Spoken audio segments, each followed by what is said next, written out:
बिस्मिल्लाहिर्रहमानिर्रहीम। Welcome to the lecture number 4 of PRC 1 fundamentals of accounting.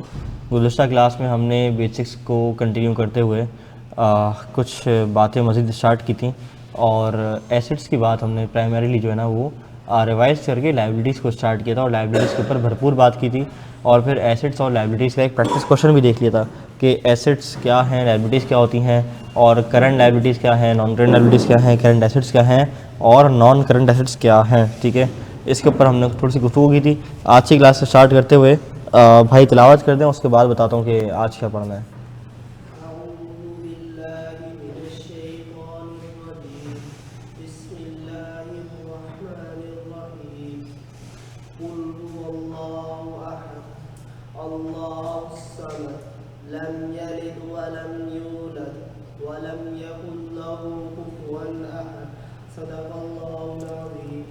माशाअल्लाह।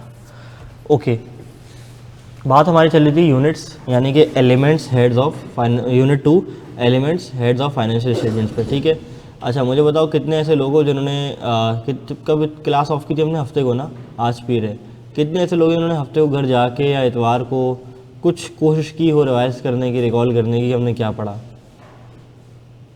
नहीं ना, माशाल्लाह। एक और कोई है ऐसा जिसने घर जाके थोड़ी सी जहमत की हो कि यार मैं रिवाइज़ कर लूँ और कल आज की क्लास में आने से पहले कर लूँ? देखो एक बात है ना कि एक तो जो कॉमर्स वाले हजरात है ना, उनको मैं ये इतना रिकमेंड नहीं करता, मतलब इतना इनकरेज नहीं करूँगा, इतना मोटिवेट नहीं करूँगा तुम ऐसे रिवाइज करके आओ। उनको पता है, उन्होंने खोल खाल के फाइनेंशियल सब कुछ जो है ना वो हिसाब किताब बेसिक का अच्छा खासा किया हुआ है ए लेवल्स में, इंटर में। लेकिन ख़ासतौर जो मेडिकल वाले हैं, जो इंजीनियरिंग वाले हैं, जो इन टर्मिनोलॉजी से ना वाकिफ़ थे, ना वाकिफ़ हैं, तो उनको जब ये पढ़ाया जाता है ना तो उनको मैं कहता हूँ कि यार आपने बार बार ना एक चीज़ को रिवाइज करके आना है।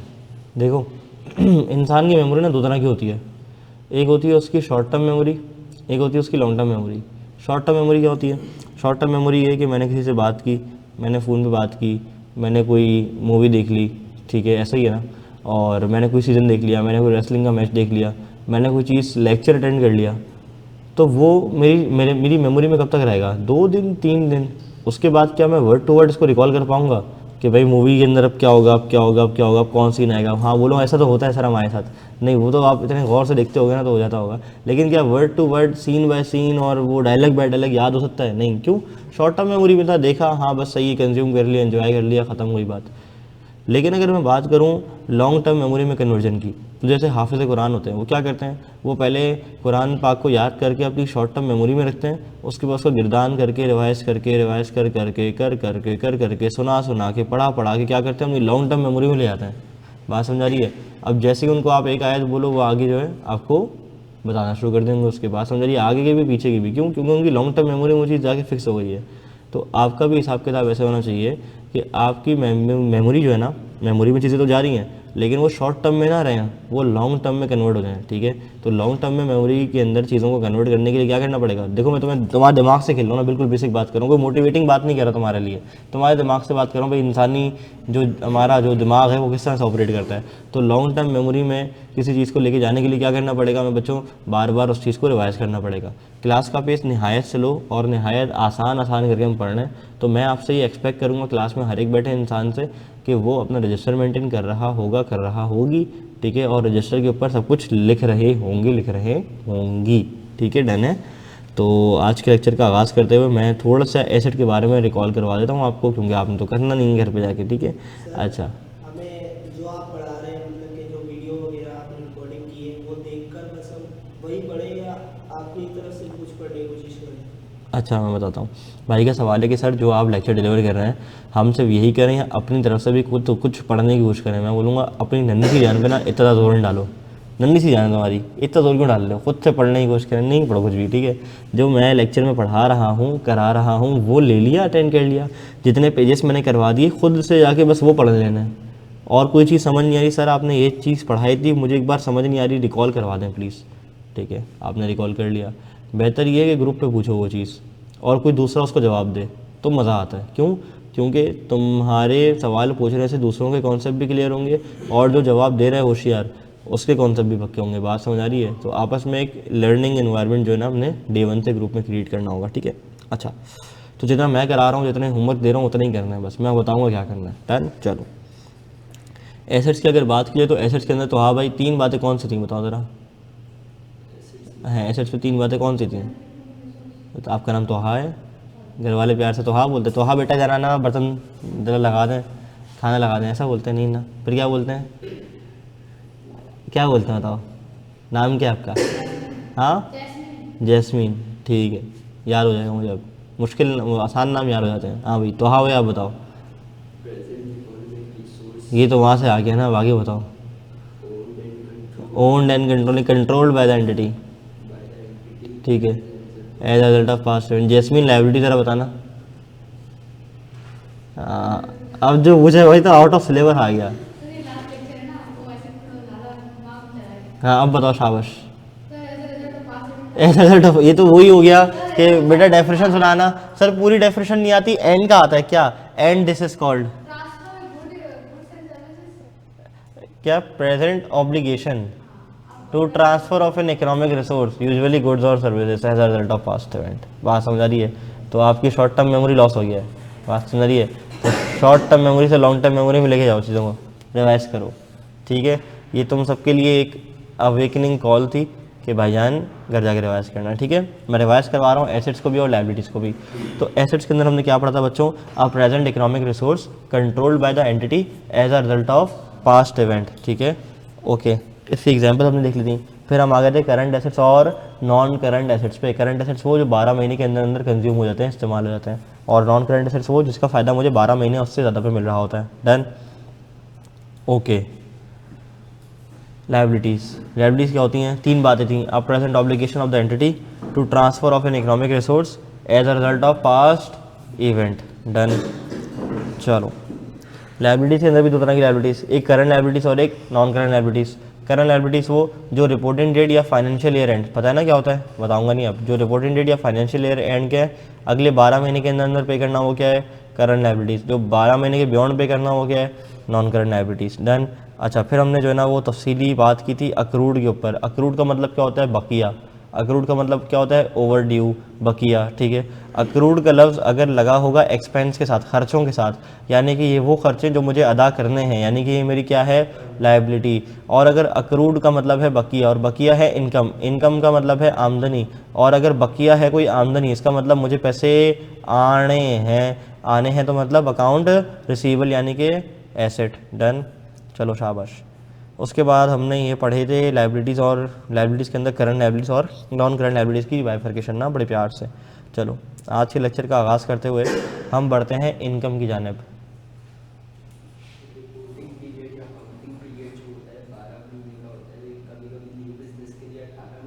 हो सकता है, बिल्कुल हो सकता है। वो आपके अकाउंटिंग के कोर्स का पार्ट नहीं है, वो कंपनी लॉ का पार्ट है, इसलिए मैं उस पर डिस्कस नहीं करूँगा। भाई का सवाल ये था कि क्या ऐसा हो सकता है कि अकाउंटिंग पीरियड मेरा 12 महीने का ना हो, इससे ज़्यादा का हो? हाँ बिल्कुल हो सकता है, ठीक है। उसके लिए आपको एक अथॉरिटी से आगे इजाज़त देनी पड़ती है कि हम ऐसा अकाउंट्स बना लें, नहीं बना लें, ठीक है। तो आप बना सकते हो पहले साल के लिए, सिर्फ न्यू बिज़नेस के लिए ना, लेकिन वो अकाउंटिंग की एम्बिट से बाहर है, इसलिए मैं उसके ऊपर बात नहीं करूँगा। लेक्चर के बाद मुझसे बात करना, क्योंकि हम कंपनी लॉ खुद पढ़ाते हैं अल्हम्दुलिल्लाह, और कंपनी लॉ का वो सब्जेक्ट जिसके अंदर पहले बैच में जो है ना वो हमारे स्टूडेंट साहब का मेरिट आया था, यानी कि पाकिस्तान टॉप। तो हम आपको इंशाल्लाह अच्छे से बताएंगे, लेकिन अकाउंटिंग में नहीं बताएंगे, ठीक है। चलो इनकम पे आ जाओ। इनकम का नाम सुन के आप लोगों के जहन में क्या आता है ज़रा बताओ? आमदनी, ये तो मैंने बताया था पिछले वाले स्लाइड में। और पैसे का आना, और क्या आता है लफ्ज़ ज़रा बताओ? सेल्स का लफ्ज़ आता है, रेवेन्यू का लफ्ज़ आता है, बहुत आला, शाबाश। और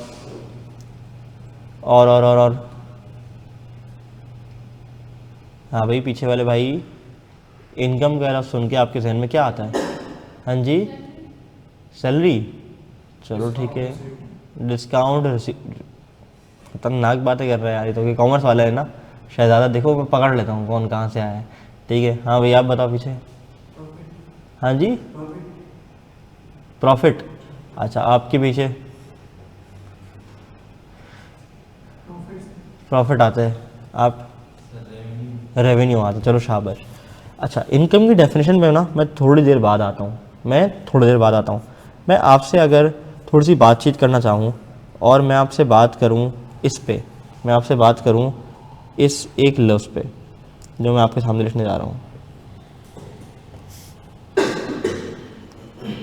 सबसे पहले मैं इनकम की डेफिनेशन पे थोड़ी देर बाद जाऊंगा। इनकम के अंदर ना बेसिकली दो तरह की चीज़ें आती हैं। अच्छा, इनकम सबको पता है ना कि आमदनी कहते हैं, आमदनी। अच्छा, इनकम के अंदर दो तरह की इनकम आती है फर्दर। एक को मैं कहता हूँ रेवेन्यू, बच्चों ने मुझे भी कहा ना, क्या कहा बच्चों ने? रेवेन्यू। ये रेवेन्यू क्या होता है ज़रा कोई मुझे बताएगा? अब ये मत बोलना रेवेन्यू इनकम होता है, बहुत मारूंगा। ठीक है, जो सेल से आता है। चलो तो हाँ तुम बताओ।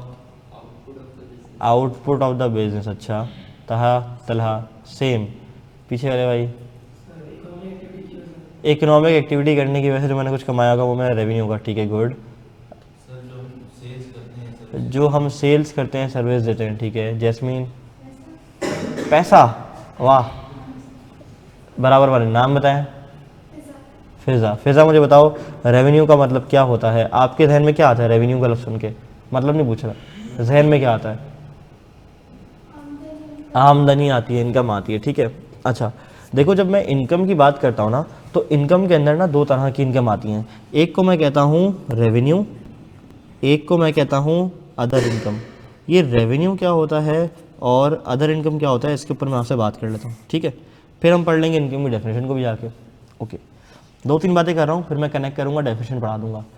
अगर मैं बात करूँ ना रेवेन्यू की, तो रेवेन्यू उसे कहते हैं जो बिजनेस अपना कारोबार रन करता है पूरे साल और मेन एक्टिविटीज से जनरेट करता है।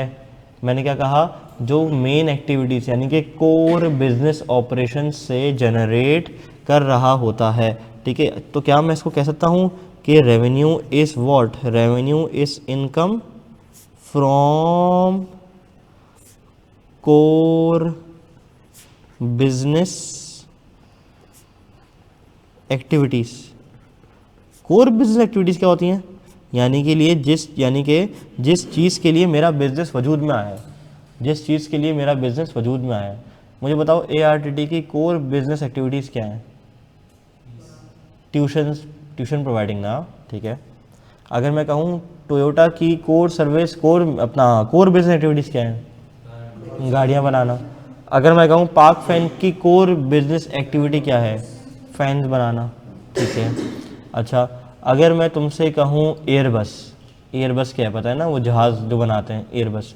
तो एयरबस की कोर बिजनेस एक्टिविटी क्या है? जहाज़ बनाना। ठीक है, और किसी होते हैं मुल्क से कॉन्ट्रैक्ट किया हो कि हाँ हम आपको जो है ना वो मिलिट्री की सर्विसेज के लिए जो है ना वो हम आपको जहाज़ वगैरह प्रोवाइड करेंगे, टेक्निकल सर्विस वगैरह प्रोवाइड करेंगे, ऐसा ही है। तो एयरबस अगर ये वाले सारे काम करती तो इसका मतलब क्या है कि उसकी जो कोर बिजनेस एक्टिविटीज़ हैं वो क्या है भाई? जहाज़ बना के देना और जहाज़ के जो है ना वो जहाज़ के साथ साथ इसकी टेक्निकल सर्विस वगैरह प्रोवाइड करना, ऐसा ही है।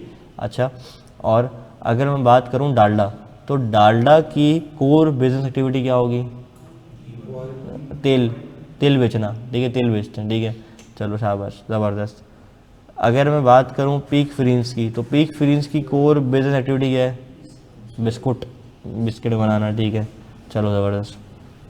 अगर मैं बात करूं मीज़ान बीवरेजेस की, तो उसकी कोर बिजनेस एक्टिविटी क्या है? Cold drink. शाबाश, वो मीज़ान बीवरेज सुन के ना बोले मीज़ान तो तेल बेचता था, बीवरेज में कहाँ से आ गया? अरे कोला नेक्स्ट वगैरह जो है ये मीज़ान बीवरेजेस के ना। अच्छा, ज़बरदस्त, बात समझ आ गई।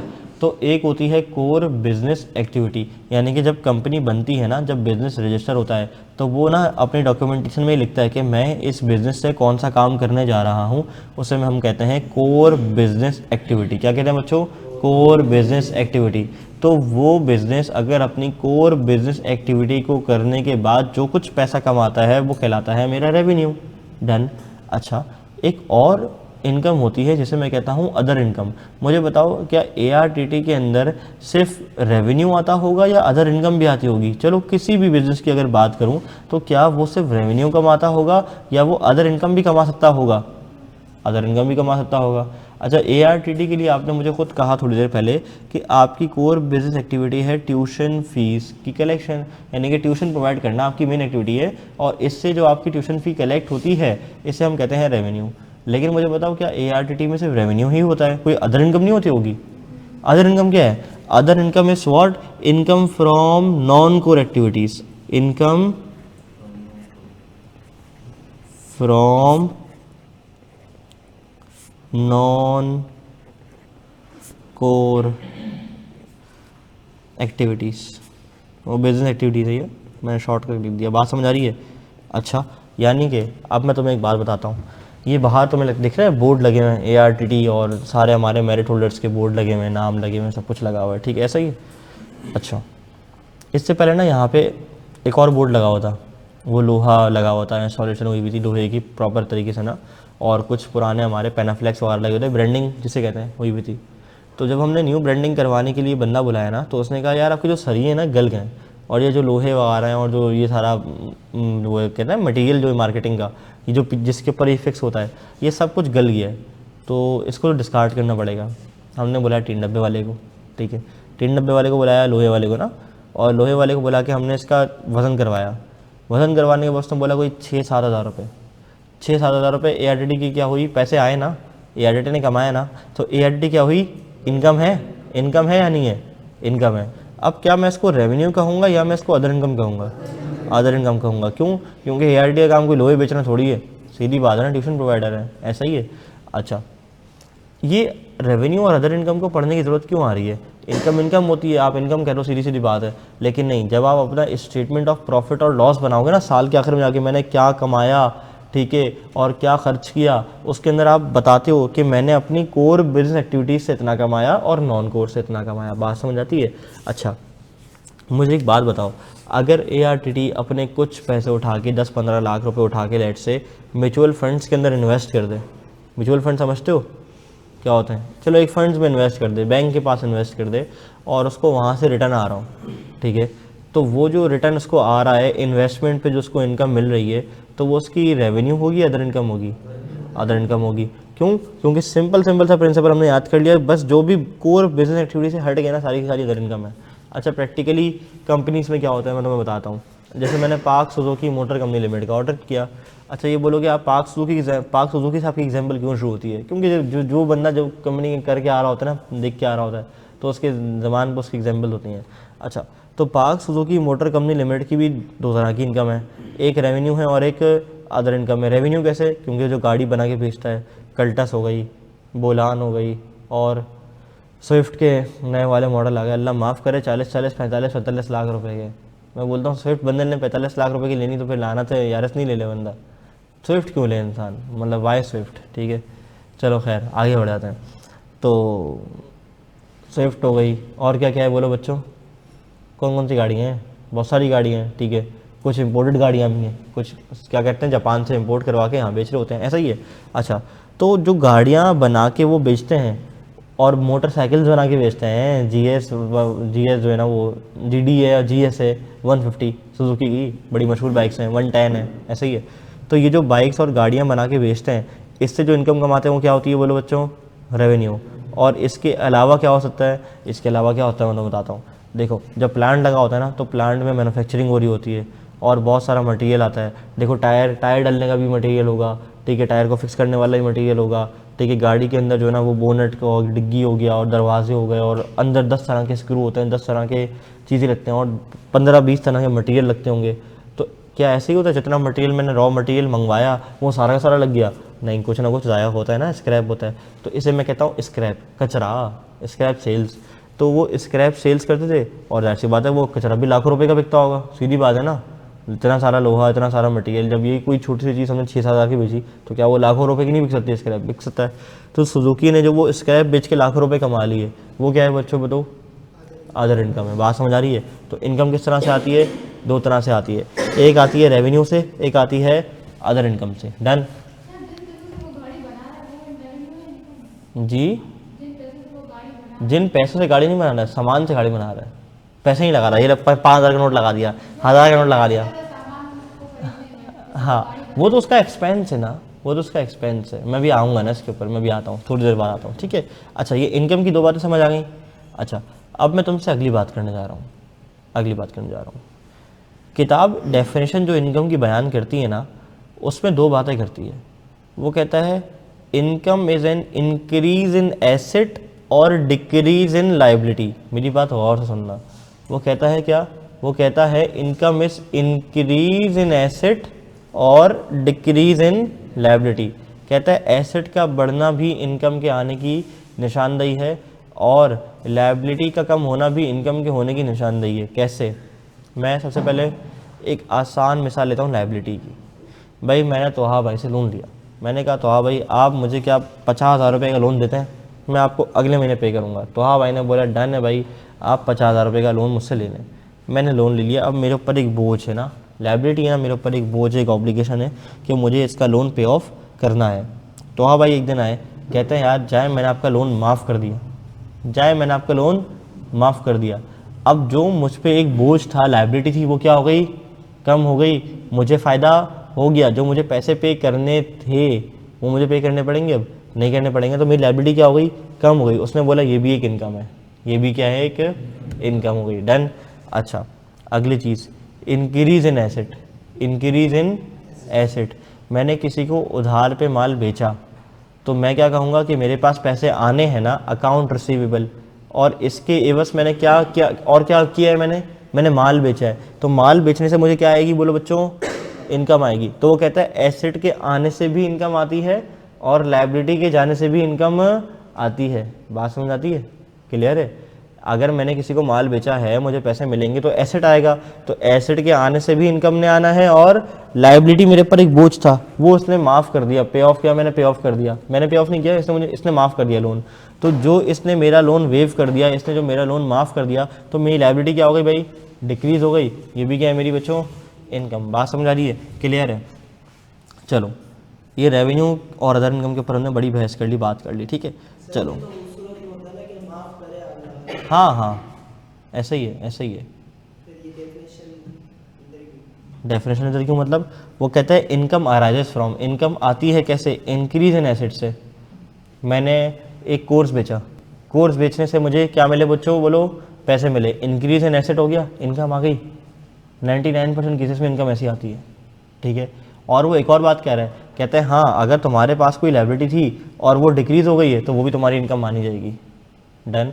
लेकिन 99.99 केसेस में क्या होता है? इंक्रीज इन एसेट्स की वजह से मेरे पास इनकम आ रही होती है। डन। क्या मेरी बात समझ आती है? जैसे डॉक्टर है, डॉक्टर फीस लेता है, तो फीस लेने से एसेट आ रहा है और क्या आ रही है साथ साथ? इनकम। इनकम आ रही है। हाँ, तो वो आपकी इनकम हो गई ना। क्या आपको पे करना पड़ेगा कुछ? नहीं, आपको फ़ायदा हो गया। डन। अच्छा, ओके। अब इनकम की डेफिनेशन में ना कुछ लफ्ज़ आ रहे हैं, वो मैं ना आपको येलो से हाईलाइट कराऊंगा, होल्ड कराऊंगा, तो वो जब हम अगली स्लाइड पढ़ लेंगे ना, फिर हम उसके ऊपर डिस्कस करेंगे, बातचीत करेंगे। अच्छा, एक बात तो हमने पढ़ी थी कल, क्या? कल नहीं पढ़ी बल्कि आज पढ़ते हैं।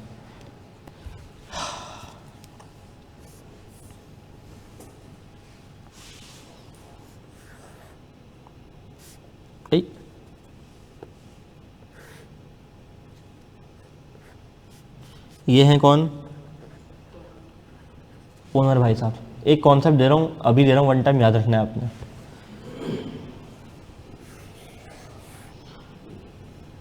ये है कौन इनका? बिजनेस। बिजनेस के अंदर कुछ ना कुछ माल पड़ा होगा,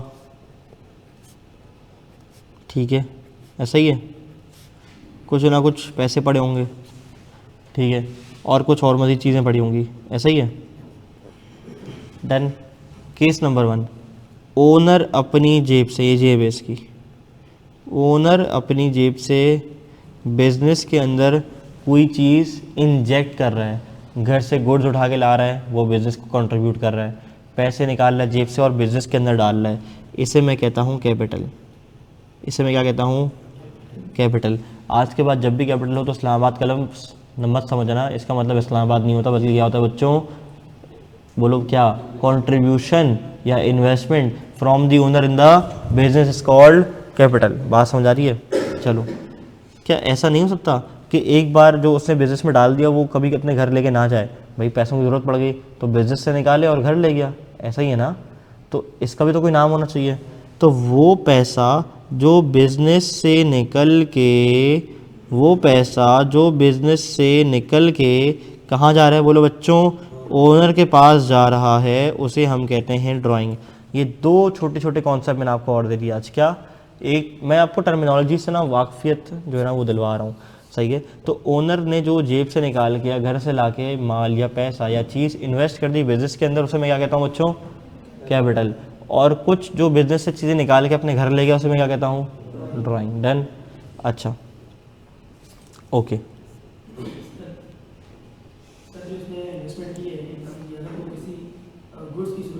हाँ तो फिर भी कैपिटल है, फिर भी कैपिटल। हाँ एसेट इंक्रीज होगा, एसेट इंक्रीज होगा, ठीक है, लेकिन वो इन दी फॉर्म ऑफ कैपिटल होगा। डन। मैं नहीं, इनकम नहीं होगी, वो बिजनेस की इनकम नहीं होगी, वो कैपिटल होगा बिजनेस का। डन। चलो बढ़ जाओ आगे। ओके, कहता है income arises from, income arise होती है एन इंक्रीज इन एसेट्स और डिक्रीज इन लाइबिलिटीज़। बस इसको यहीं तक रखो, इसको फिलहाल रखो। अच्छा आगे क्या कहता है? आगे कहता है other then contribution from owners not the capital invested bye owners. Income की डेफिनेशन देखो उसने फॉरन से एक्सक्लूड कर दिया। क्या कहता है? वो माल जो ओनर अपने घर से ला रहा है और बिजनेस को कंट्रीब्यूट कर रहा है, इसे मैं कहता हूँ क्या बच्चों? बोलो जल्दी बताओ। कैपिटल कहता हूँ, इसे मैं इनकम नहीं कहूँगा। क्या मेरी बात समझ आती है? तो इनकम के अंदर क्या होता है? इंक्रीज इन एसेट और डिक्रीज इन लायबिलिटी। और जो ओनर अपने घर से पैसा ला रहा है उसको बच्चों मैं क्या कहूँगा? कैपिटल कहूँगा, बल्कि कभी भी इनकम नहीं कहूँगा। एक बात ये हो गई। अच्छा ऊपर लिखा हुआ है resulting in increase in equity, ये क्या होती है? इसको मैंने येलो हाईलाइट किए, फिलहाल रोक रहा हूँ। इनकम के बाद मैं एक्सपेंस पढ़ाऊंगा, एक्सपेंस के बाद मैं जाऊँगा इक्विटी पे, इक्विटी कराने के बाद फिर मैं जाऊँगा आपके पास दोबारा से, ठीक है? फिर मैं आपको समझाऊंगा।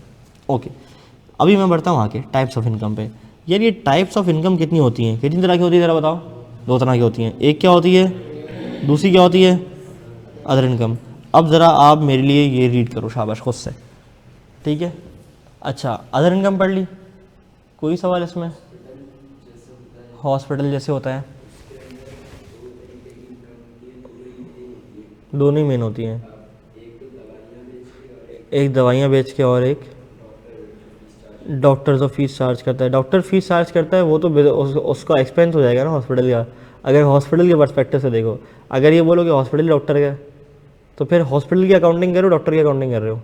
सवाल बताओ। डॉक्टर का ही क्लिनिक है, ठीक है, क्लिनिक की अकाउंटिंग कर रहे हैं, लेकिन क्लिनिक में मैं डॉक्टर की अकाउंटिंग नहीं करूँगा, बिजनेस की अकाउंटिंग करूँगा, ठीक है? अच्छा मैं तुम्हारा सवाल समझ गया। वो कह रहा है भाईजान मेरी बात सुनो, आपके हर गली मोहल्ले में जो है ना वो एक क्लिनिक डॉक्टर का ज़रूर होता है, ठीक है? जो कुछ देता है लाल पीली दवाइयाँ, लाल पीली दवाइयाँ तो वो अपनी फ़ीस के अंदर से दे देता है ना, मसला नहीं है, वो फ़ीस हमने पे कर दी। कुछ होती हैं दवाइयाँ वो बाहर से लिख के देता है, और वो बाहर इतना बाहर होता है कि वो बाहर उसका बाहर ही होता है, यानी वो बाहर नहीं मिलती। बात समझ आ रही है? यानी कि वो आप बाहर दुकान पे चले जाओ, दिवागों पे चले जाओ, इधर चले जाओ मेडिकल पे, बोलेंगे नहीं ये तो जिसने लिख के दी उसके पास ही मिलेगी। ऐसी आला मयार की दवाई होती है, ठीक है? अच्छा तो उस बिज़नेस ने डॉक्टर के क्लिनिक से दो तरह की इनकम कमाई। एक तो कमाई किससे? मरीजों को देख के, और एक कमाई किससे? हाँ जी, मेडिसिन से। तो दोनों ही उसकी कोर बिजनेस एक्टिविटीज़ हैं और दोनों ही रेवेन्यू के अंदर आएंगी, ठीक है? मैं आपको बताता हूँ कैसे।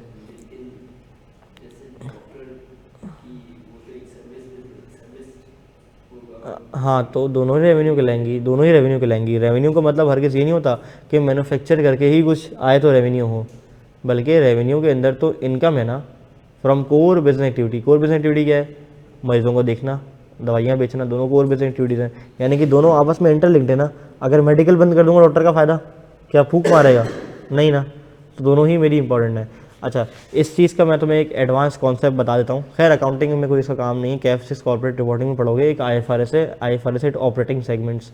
ऑपरेटिंग सेगमेंट्स कहता है कि जब एक बिज़नेस के बहुत सारे काम हो ना, और सारे ही काम उसके अहम और मेन हो, जहाँ से वो बिज़नेस पैसे कमा रहा है, तो उसका ना डिस्क्लोजर जाता है कि ये वाला काम भी करते हैं हम, ये वाला काम भी करते हैं हम, ये वाला काम भी करते हैं, ये वाला काम भी करते हैं, और सबसे ही हम रेवेन्यू कमा रहे हैं, तो क्लब करके रेवेन्यू के अंदर आ रहा होता है, ठीक है?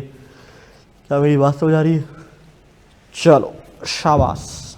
ओके रेवेन्यू की डेफिनेशन पढ़ ली, एग्जाम्पल देख ली सब ने, शाबाश। अदर इनकम देख लिया, चलो डिफरेंस पढ़ो नीचे, difference between revenue and other income.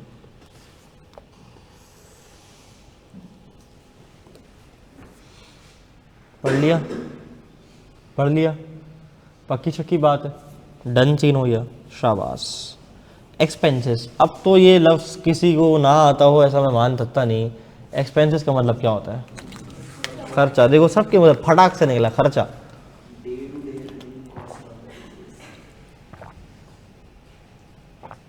Okay.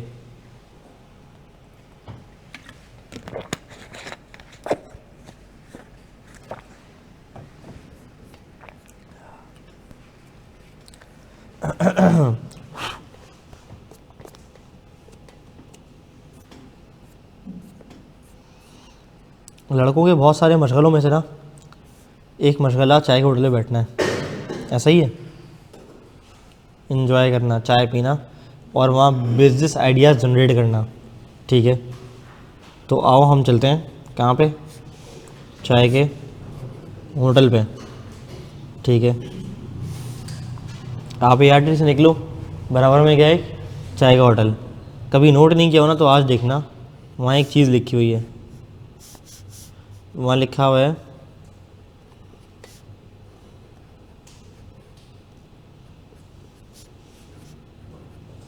25 घंटे सर्विस।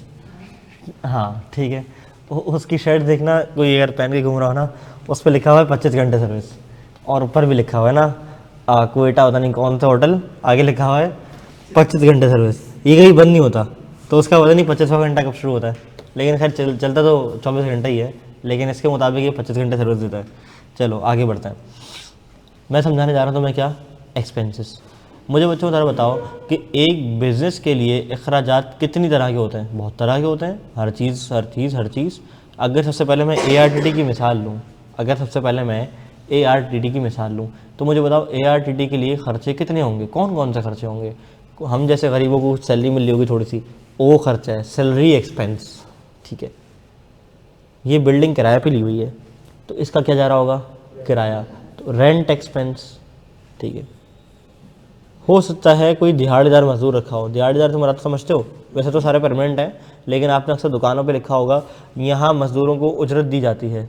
उजरत मतलब क्या होता है, जितने घंटे काम करोगे उतने घंटे के, वो डेली वेजेस जैसे हम कहते हैं ना, तो वेजेस एक्सपेंस। अच्छा, ये AC ख़राब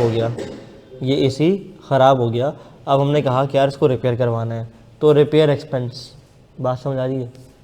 हर बैच के एंड पे ना, मैं चूँकि यहाँ पे एडमिन वगैरह भी सब कुछ मैनेज करता हूँ, देखता हूँ भाइयों के साथ मिलके अपने, तो मैंने सोचा यार इसमें ना पेंट करवाया जाए, तो मैं दोबारा इस पेंट को फ्रेश करवाते हैं हम, हर 6 महीने 8 महीने साल भर में पेंट को फ्रेश करवाया जाता है। तो जो ये पेंट कराने का ख़र्चा है, तो पेंट के नाम से लिख लो या मेंटेनेंस एक्सपेंस के नाम से कह देंगे। बात समझ आ रही है? क्या मेरी बात क्लियर है? अच्छा, अब ये जो बिजली चल रही है फ्री में तो है नहीं, कि इलेक्ट्रिक वाले मेरे मामू के लड़के तो है नहीं, तो क्या बेचते हैं हर महीने, बिल बेचते हैं। तो जब वो बिल बेचते हैं तो वो क्या है, इलेक्ट्रिसिटी एक्सपेंस। नीचे चूल्हा लगा हुआ है, गैस आती है, SSDC वाले मेरे पप्पू के लड़के नहीं है, तो क्या बेचते हैं भाई, गैस का बिल बेचते हैं। जो गैस का बिल बेचते हैं वो क्या है भाई, गैस के बिल का एक्सपेंस। इसे सब मैं यूटिलिटी बिल एक्सपेंस के नाम से कलेक्टिवली कह सकता हूँ। डन।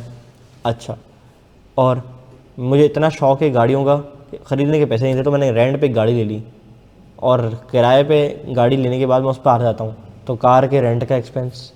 ठीक है, उसमें फ्यूल भी जेब से भरवाता हूँ, तो फ्यूल का एक्सपेंस। बात समझ रही है?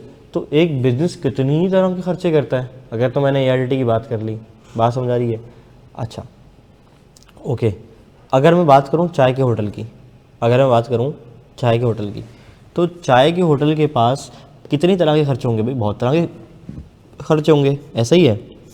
एक तो वो एम्प्लॉय को देता होगा सैलरी, ठीक है, यानी कि जो उसके परमानेंट होंगे। हो सकता है किसी को वेजेस पे रखा हो, जितने घंटे काम करोगे उतना। ठीक है, अच्छा, और कौन सा एक्सपेंस होगा? इसके भी यूटिलिटी एक्सपेंस होंगे, इसका भी रेंट एक्सपेंस होगा। इसके यहाँ भी अगर चूल्हा बंद हो जाए या तवे के अंदर मसला आ जाए, गैस की पाइप में मसला आ जाए, तो ये भी कोई रिपेयर का एक्सपेंस करता होगा। बात समझ आ रही है? तो एक बिज़नेस बहुत तरह के एक्सपेंसेस कर रहा होता है। बात समझ आ रही है? अच्छा, अगर मैं तुमसे एक बात कहूँ हट के, कि आजकल एक पराठा कितने रुपए का चल रहा है? हाँ जी, 50 रुपये का चल रहा है। ठीक है, ये तो पराठे की सेलिंग प्राइस है ना, जितने का वो बिक रहा है। तो पराठे को बेच के जो वो कमाएगा वो क्या होगा? रेवेन्यू। ज़बरदस्त, शाबाश। ठीक है, अच्छा मुझे एक बात बताओ, ये पराठा क्या 50 रुपये का ऐसे ही बन गया? इसके अंदर कुछ तो लगा होगा ना, इसके अंदर तो कुछ आइटम डले होंगे, सब कुछ डला होगा, अज्जा डले होंगे। मुझे ज़रा बताओ कि वो कौन कौन से आइटम है जो उस पराठे को बनाने के लिए डले होंगे? भाई देखो, एक होगा आटा होगा, ठीक है, फिर घी डाला होगा इसके अंदर, ठीक है, और इसके अंदर क्या डाला होगा, नमक डाला होगा। भाई आटे को कोई जो है ना वो तेल से तो गूंदना नहीं होगा, इसके अंदर पानी भी डाला होगा, ठीक है। अच्छा, और मैं बताता हूँ, हाँ जी, हीटिंग एक्सपेंस, ठीक है, वो हीट इसको मिली होगी, ठीक है, तवे के अंदर रख के हमने इसको जो है ना बनाया होगा, ठीक है। अच्छा, और अल्लाह आपका भला करे, ये सारे खर्चे होंगे ना, मेरी बात समझ आ रही है। अच्छा, हाँ जी, पराठे बनाने वाले का खर्चा हो गया, और फिर वो बहुत सारे खर्चे हो गए, ठीक है। चलो, अगर मैं बिल्कुल डायरेक्ट इंग्रेडिएंट्स की बात करूँ ना, डायरेक्ट इंग्रेडिएंट्स की, तो क्या डाला होगा, आटा है, घी है, नमक है, पानी है, ठीक है, ऐसा ही है। मेन डायरेक्ट एक्सपेंस ये होता है ना। अच्छा, अब होता क्या है, होता ये है, लेट से मैं यूँ कहता हूँ कि एक पराठे को बनाने की कॉस्ट आती है, ये टोटल कर रहा हूँ ना मैं नीचे, एक पराठे को बनाने की कॉस्ट लेट से मेरे पास कोई आती है 40 रुपये की, और मैंने उसको बेचा 50 रुपये का, तो 10 रुपये का मैंने क्या कमा लिया, प्रॉफिट कमा लिया। ये तो हम सबको समझ आता है। तो ये जो मैंने पराठा बनाया, और पराठा बनाने पे जितना मुझे खर्चा इनकर करना पड़ा, इसे मैं कहता हूँ कॉस्ट ऑफ गुड्स सोल्ड, या कॉस्ट ऑफ सेल्स, कुछ भी कह सकते हो, बात समझ आ रही है।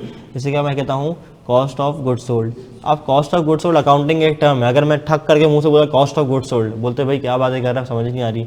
अब मेरी बात सुनो, कॉस्ट खर्चा किसका, ऑफ गुड्स सोल्ड। गुड्स क्या है, पराठा। अब मुझे बताओ कि क्या ये चाय वाले होटल के लिए गुड्स क्या होंगे, पराठा, अंडा, आमलेट, चीज़, ये क्या है, इसके गुड्स हैं, ये बना के मैन्युफैक्चर करके बेचता है। बात समझ आ रही है, क्या मेरी बात समझ आ रही है या नहीं आ रही, बोलो, आ रही है ना। तो कॉस्ट ऑफ गुड्स सोल्ड भी एक एक्सपेंस है, और कॉस्ट ऑफ गुड्स सोल्ड का मतलब क्या होता है कि मैंने जो माल बनाया, उस माल को बनाने पे जितना खर्चा लगा, ठीक है। चलो, अगर मैं मिसाल लूँ एक गाड़ी की, देखो मेरी ड्राइंग बहुत ख़राब है तो मजाक उड़ाना नहीं, ठीक है, ठीक है, ये एक गाड़ी है बस, मान लो, अगर नहीं लग रही तो फिर भी आपको मानना पड़ेगा कि एक गाड़ी है, ठीक है। अच्छा, इस गाड़ी की सेलिंग प्राइस जो है ना, वो तो वैसे तो कोई इसके 2 रुपये भी नहीं देगा, लेकिन हम इस गाड़ी के प्राइस देते हैं 20,000 रुपये, ठीक है। लोहा तो बिक ही जाएगा इस गाड़ी का, ठीक है, गाड़ी 20,000 रुपये की है, ठीक है, बेहतरीन नंबर 1 गाड़ी है, वो देखो धुआं भी निकल रहा है जैसे, ये मेरी कंपनी है, आज मैंने मैन्युफैक्चर की है इसको, ठीक है। अच्छा, ये गाड़ी की सेलिंग प्राइस है 20,000 रुपये। अब मुझे बताओ कि गाड़ी की अगर मैं कॉस्टिंग करने जाऊँ, तो मैंने इसमें कुछ टायर भी डाले हुए हैं, ठीक है, टायर डाले हुए लेट से मैंने 2,000 रुपये के, ठीक है। अब इसमें मैंने भाई साइड मिरर भी लगाए हुए हैं, ठीक है, मैंने इसमें जो है ना वो बोनट भी बनाया हुआ है जनाब, मैंने जो है ना वो डिग्गी भी बनाई हुई है इसकी, ठीक है, मैंने जो है ना वो इसका इंटीरियर भी पूरा बनाया हुआ है, ठीक है। चलो मैं एक काम करता हूँ, इंटीरियर और एक्सटीरियर में बांटता हूँ, बहुत लंबी हो जाएगी लिखने जाऊँगा तो, ठीक है। टायर हो गए, कुछ इंटीरियर कॉस्ट हो गई मेरी, ठीक है, लेट से इंटीरियर मेरा बना 10,000 रुपये का, ठीक है। एक्सटीरियर पे पेंट शेंट इसका उसका खर्चा मिला मुलू के हिला जुला के मेरा कोई 3,000 रुपये का आ गया। ये ज़रा मुझे बताओ कितना बनता है, 10 3 13 2 15, तो ये 15 मेरी क्या है बोलो, कॉस्ट ऑफ गुड्स सोल्ड, यानी कि जो मैंने गाड़ी बेची 20,000 रुपये की, इसको बनाने पे जो मेरा खर्चा आया वो क्या है, कॉस्ट ऑफ गुड्स सोल्ड 15,000 रुपये। तो मेरा प्रॉफिट कितना आया होगा, हाँ 5,000। बात समझ आ रही हो, क्या होगा मेरा प्रॉफिट होगा, उस प्रॉफिट ने मेरे सरमाए को बढ़ाया होगा, मेरे पास जो कुछ है उसके अंदर इजाफा मेरे प्रॉफिट ने कर दिया होगा। बात समझ आ रही है। तो एक्सपेंसेस क्या होते हैं, अब आओ एक्सपेंसेस की बात करते हैं। इनकम को उल्टा कर दो एक्सपेंस बन जाएगा। वो क्या कह रहा है, कहता है डिक्रीज इन एसेट्स और increase in liabilities, decrease in assets और increase in liabilities. Decrease in asset मतलब एसेट के अंदर कमी आना या लायबिलिटी को बढ़ जाना, resulting in an decrease in equity. ये क्या होता है, मैं इसको हाईलाइट कर दिया येलो से, मैं आपको इक्विटी की बात पढ़ाऊंगा। डिक्रीज इन एसेट, इसने जब किसी को सैलरी दी होगी, वेजेस दिए होंगे, बिजली का बिल भरा होगा, तो एसेट इसके पास से गया होगा ना, डिक्रीज हुआ होगा ना, तो एक्सपेंस हो गया इसका। और इंक्रीज इन लायबिलिटी, अक्रूड, याद आ रहा है कल वाली बात, अक्रूड बिल, बिजली का बिल आ गया है, ट्रांसफर के बिल मुझे पे करने हैं, मेरे पास मोबाइल पे आए हुए बिल आ गए हैं, स्टॉम फाइबर का बिल भी मेरे पास आया हुआ है, मुझे वो पे करना है, तो अक्रू हुआ हुआ है, ड्यू हुआ हुआ है, लेकिन मैंने पे नहीं किया, तो ये मेरा एक्सपेंस हो गया ना, एक्सपेंस तो हो गया, पे नहीं किया वो अलग बात है। बात समझ आ रही है, अक्रू हुआ हुआ है। अच्छा, कहता है अगली बात तुम देखो, तुम्हें पढ़ाऊंगा तुम्हें फ़ौरन समझ आएगी। कहता है other than distribution to owners, other than distribution to owners,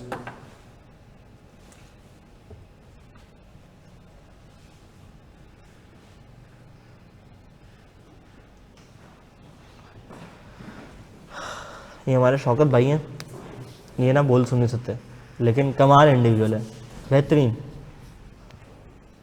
बंदा, बहुत परफेक्ट है, बहुत ज़बरदस्त इंसान है। और 4 साल 5 साल तो मुझे यहाँ हो गए, 5 साल से ये भी है, तो हम इनसे ना सारी बातें साइन लैंग्वेज में करते हैं और इनके साथ रह के पूरे दिन मुझे भी साइन लैंग्वेज आ गई है। इसका बड़ा फ़ायदा भी होता है कि आप कहीं जाते हो ना, आपको ऐसे लोग मिलते हैं तो आप उनसे आसानी से कम्युनिकेट कर सकते हो, कोई लैंग्वेज बैरियर नहीं होता आप लोगों के दरमियान। तो अभी मैंने इनको क्या बोला, ये कि मैंने केक रस बोला, मतलब केक रस लिया हो, नाश्ता नहीं किया हुआ, तो अभी केक रस लेने गया हुआ वो, ठीक है। इसी तरह से हमें बीफ पुलाव खाना होता है। अब बीफ पुलाव कैसे समझे हैं, बीफ पुलाव ही समझा देते हैं। इंडियन किचन से दाल चावल लाना है, ये भी समझाओ, ले आएगा। जमजम प्याले से चाय लानी है, वो भी समझा दो, समझ जाएगा। जमजम प्याले से बिरयानी लानी है, वो भी ले आएगा, हर एक चीज़। और यहाँ हर किसी के ना जारगन से, जारगन समझते हो, इशारे। अब अगर यूँ फ्रेंच के इशारा करोगे इसका मतलब सर अहमद की बात हो रही है, ठीक है। ये लंबा इशारा करोगे तो मतलब मेरी बात हो रही है, ऐसे इशारा करोगे सरसाद अल्ताफ़ की बात हो रही है, दाढ़ी का इशारा, ठीक है। एक दफ़ा जो है ना वो आके, पता नहीं कोई मेहमान बैठे हुए थे, किसी का जिक्र कर रहा होगा, तो आके ना यूँ करता है ऐसे। अब नए नए थे, हमें बताइए ना यही क्या कर रहा है, तो पता चला ये जिम का इशारा है, चूँकि जिम सराकाश करते हैं तो ये सराकाश की बात कर रहा था। तो इस तरह से ना इसके हर बंदे के डिफरेंट साइंस हैं जिससे ये हमसे कम्युनिकेट करता है। कल मैं लकी वन गया, मुझे बड़ी एक चीज़ जो है ना वो देख के अच्छी लगी।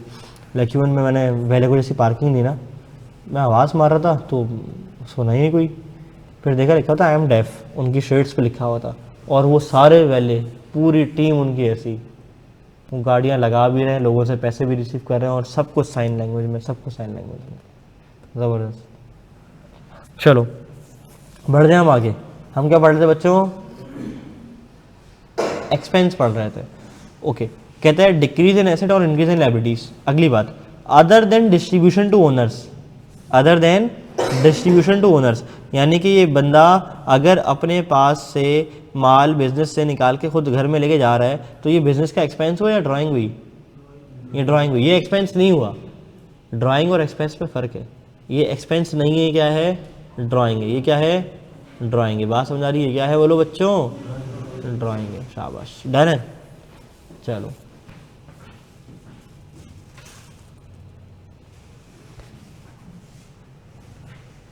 ठीक है, ओके। देखो बिजनेस कितनी तरह के होते हैं, बोलो बोलो, 3 तरह के होते हैं। कौन कौन से, इसी के नीचे मैं लिख रहा हूँ, इसी के नीचे मैं लिख रहा हूँ, इसी बात को लिख रहा हूँ। क्या क्या कौन कौन से होते हैं बताओ, सोल ट्रेडिंग, पार्टनरशिप और कंपनी। सोल ट्रेडर अगर अपने बिजनेस से माल निकाल के ले जाता है ना, उसे मैं कहता हूँ ड्राइंग। अगर पार्टनरशिप में पार्टनर्स अपने बिजनेस से माल निकाल के ले जाते हैं ना, उसे भी मैं कहता हूँ ड्राइंग, ठीक है। यहाँ ड्राइंग का कोई कॉन्सेप्ट नहीं है, यहाँ ड्राइंग का कोई कॉन्सेप्ट नहीं है। कंपनी पूरे साल पैसा कमाती है और पूरे साल पैसे कमाने के बाद अपने जो शेयर होल्डर्स को रिटर्न डिस्ट्रीब्यूट करती है ना, उसे मैं कहता हूँ डिविडेंड्स, उसे मैं क्या कहता हूँ, डिविडेंड्स। तो जैसे वो कहता है कि ड्राइंग आपके बिजनेस का एक्सपेंस नहीं है, ड्राइंग आपके बिजनेस का एक्सपेंस नहीं है, वो क्या है मैं बताऊंगा, वैसे ही डिविडेंड्स भी आपके बिजनेस का एक्सपेंस नहीं है, ये डिस्ट्रीब्यूशन ऑफ प्रॉफिट कहलाई जाती है, ठीक है। तो कंपनी के अंदर क्या होता है, अगर किसी को पैसा चाहिए ना कंपनी से, तो वो डिविडेंड का वेट करेगा, अपने रिटर्न का वेट करेगा। पूरे साल कंपनी कमाएगी, डिविडेंड अनाउंस करेगी, उसके बाद उसको इसका हिस्सा मिलेगा। ड्राइंग करने की ज़रूरत नहीं होती। अभी तो ऐसी बात हो गई, मेरी यूनिलीवर में शेयर्स हैं, मैं जाऊँ यार ज़रा AC उतारना, क्यों भाई मेरे घर भिजवा दो, क्यों भाई आपके अब्बू का है, नहीं मैं इस कंपनी का मालिक हूँ, शेयर है भाई मेरे पास। कितने शेयर हैं, 1 शेयर है मेरे पास। बात समझ रही है, ऐसा मैं नहीं कर सकता, ठीक है। जितना मेरा हिस्सा होगा उतना मुझे डिविडेंड मिल जाएगा, डन। चलो आ जाओ, कहता है अब आओ, अब हम पढ़ेंगे जल्दी जल्दी, हमारा कॉन्सेप्ट सारा क्लियर है अल्हम्दुलिल्लाह।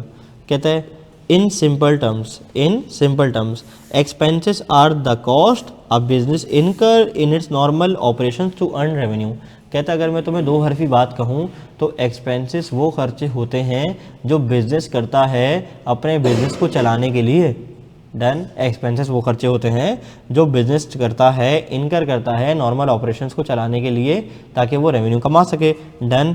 आओ एग्जांपल्स ऑफ एक्सपेंसेस पढ़ लो जल्दी से मेरे साथ साथ। क्या कह रहा है, कहता है पहली एग्जांपल आ रही है कॉस्ट ऑफ गुड्स सोल्ड, दूसरी आ रही है सैलरीज एंड वेजेस, अच्छा वो कह रहा है भाई एक बेकरी है, बेकरी में क्या क्या लग रहा है, फ्लोर लग रहा है, शुगर लग रहा है, बटर लग रहा है, केक वेक बनाने के लिए। यूटिलिटी एक्सपेंस होते हैं, पढ़ा था हमने। रेंट एक्सपेंस होते हैं, पढ़ा था हमने। रिपेयर एंड मेंटेनेंस एक्सपेंस होता है, पढ़ा था हमने। डन है, रीड कर लो जल्दी से। इंक्रीज इन लाइबिलिटीज एक्सपेंस पे कैसे, मैं बताता हूँ। कल वाला कॉन्सेप्ट याद आ रहा है, अक्रूड वाला। अक्रूड में क्या था कि एक चीज़ ड्यू हो गई है, मैंने पे नहीं की है। डन। अच्छा, और हमने अक्रूवल बेसिस और कैश बेसिस भी एक कॉन्सेप्ट पढ़ा था। क्या कहता था वो कहता था अक्रूवल बेसिस में कि एक्सपेंस जब इनकर हो जाए तो रिकॉर्ड करना, जब पे हो जब नहीं। तो 2024 के अंदर अगर मेरा बिजली का बिल आ गया है दिसंबर का और पे मैं 2025 की जनवरी में कर रहा हूँ, तो वो एक्सपेंस कब का माना जाएगा, दिसंबर 2024 का, ना कि जनवरी 2025 का, भले मैं पे कर रहा हूँ। इसकी मिसाल ऐसी है कि जैसे अभी ज़बरदस्त परफेक्ट मिसाल बन रही है। मेरे दिसंबर के बिल हैं इंटरनेट के, ट्रांसफर के भी हैं और स्टॉर्म फाइबर के भी हैं, ठीक है, मेरे मोबाइल पे आए हुए, मुझे वो पे करने हैं। वो बिल किस महीने के हैं, दिसंबर के। अगर मैं अपना स्टेटमेंट ऑफ प्रॉफिट और लॉस बनाऊंगा, खर्चा मैंने कितना कमाया कितना खर्च किया, स्टेटमेंट बनाऊंगा, तो मैं वो बिजली के बिल अभी मैं आज पे करूंगा लेट से, तो मैं जनवरी के मानूंगा या दिसंबर 2025 के मानूंगा, दिसंबर 2025 के। बात समझ आ रही है, एक कॉन्सेप्ट ही हो गया। अब तुम्हारा क्या सवाल था, तुम्हारा सवाल ये था कि इंक्रीज इन लायबिलिटी कैसे हुआ एक्सपेंस के होने से, ऐसा ही है ना। एक्सपेंस को क्या कह रहे हैं, इंक्रीज इन लायबिलिटी। मुझे बताओ दिसंबर 2025 का जो बिजली का बिल है या जो रेंट का बिल है या जो इंटरनेट के इनवॉइसेस हैं, वो मुझे पे करनी है, वो किस महीने से पर्टेन करती हैं, दिसंबर से। तो वो दिसंबर का एक्सपेंस है, दिसंबर का एक्सपेंस है, और वो एक्सपेंस मुझे पे करना है, मुझे अदा करना है। वो जो अदा करना है वो क्या है, वो क्या है, लायबिलिटी। तो लायबिलिटी के बढ़ने से कॉरेस्पॉन्डिंगली मेरा क्या बढ़ रहा है, खर्चा बढ़ रहा है। अच्छा, इसको मैं तुम्हें एक और तरीके से समझाता हूँ। अकाउंटिंग में ना कभी भी कोई जो ट्रांजैक्शन हो रही होती है, ट्रांजैक्शन का लफ्ज़ हमें पता है क्या होता है, exchange of goods and services, वो कभी भी एक तरफा नहीं होती मोहब्बत की तरह। मोहब्बत तो एक तरफा हो सकती है ना, कि एक इंसान को या दूसरे इंसान को ना हो, ठीक है, लेकिन अकाउंटिंग में ऐसा नहीं होता। अकाउंटिंग में चलता है टू वे गेम, ठीक है, यानी कि एक अगर ट्रांजैक्शन हो रही है ना, अगर उसमें लेन हो रहा है तो लेन नहीं होगा, लेन और देन दोनों होगा। बात समझ आ रही है। अगर लेट से मैंने ये कप चाय का मंगवाया है, मैंने ये कप चाय का मंगवाया है, तो इस चाय के कप को देने के लिए क्या उसने मुझे फ्री में दे दिया होगा, नहीं, उसने चाय के कप के बस मुझसे पैसे लिए होंगे, तो एक्सचेंज हुआ होगा। इसे हम कहते हैं डबल एंट्री। डबल एंट्री क्या कहते हैं, double entry book keeping. Book keeping सब पढ़ते हो ना, बुक कीपिंग पता है ना क्या होती है, इसे हम कहते हैं डबल एंट्री बुक कीपिंग। जब हम बेसिक कॉन्सेप्ट खत्म करेंगे ना, तो हम जनरल के अंदर जाएंगे। तो जैसे ही तुमने कहा ना कि ये एक्सपेंस के आंसर लायबिलिटी कैसे बढ़ गई, तो ऐसे बढ़ गई डबल एंट्री बुक कीपिंग के तहत बढ़ गई। हम आगे पढ़ेंगे तो तुम्हें पक्का क्लियर हो जाएगा, डन हो जाएगा, समझ आ जाएगी, ठीक है। हाँ जी, गुड्स मैन्युफैक्चरिंग में कैसा होगा, मतलब जो एग्जाम्पल दो। हाँ, लायबिलिटी इंक्रीज कैसे होगी, मैंने उधार पे माल मंगवाया, मैंने उधार पे माल मंगवाया, ठीक है, और वो माल मैंने किसी चीज़ के अंदर लगाना है लेट से, ठीक है, तो ये मैं कह सकता हूँ कि मैंने एसेट मंगवाया और मेरी लायबिलिटी बढ़ गई। अच्छा, तुम्हारा सवाल है किसके लिए, एक कंपनी मैन्युफैक्चरिंग कर रही है, एक कंपनी मैन्युफैक्चरिंग कर रही है, तो उसके लिए ये क्या हो जाएगा, हाँ जी, उसके लिए उधार के बगैर वो अपने एक्सपेंस पे कर रही है, तो वो लायबिलिटी कैसे बढ़ेगी, तो फिर लायबिलिटी नहीं बढ़ेगी। मैं बताता हूँ, देखो मेरा बिजली का बिल आ गया, मैन्युफैक्चरिंग है ना, मैन्युफैक्चरिंग है, बिजली का बिल उसका आ गया, उसने पे नहीं किया, तो उसका एक्सपेंस भी बढ़ गया, उसको पे करना है, जब तक पे नहीं करेगी लायबिलिटी है उसकी, जब तक पे नहीं करेगी लायबिलिटी है उसकी। क्यों, क्योंकि अकाउंटिंग अक्रूवल बेसिस पे चलती है। अगर अकाउंटिंग कैश बेसिस पे चलती तो ये कॉन्सेप्ट की नौबत ही नहीं आती। मेरा सवाल का जवाब दोबारा वहीं से शुरू हो रहा है।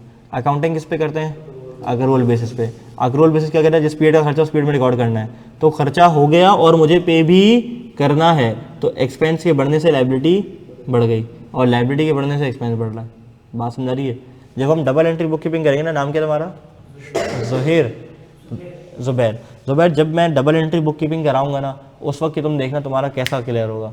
तुम बोलोगे हाँ यार, एक चीज़ डेबिट में भी जा रही है, क्रेडिट में भी जा रही है, बराबर हो रहा है। बात समझा रही है। तो हम इंशाल्लाह आगे पढ़ेंगे, फिलहाल हम बेसिक कॉन्सेप्ट्स पढ़ना, ठीक है।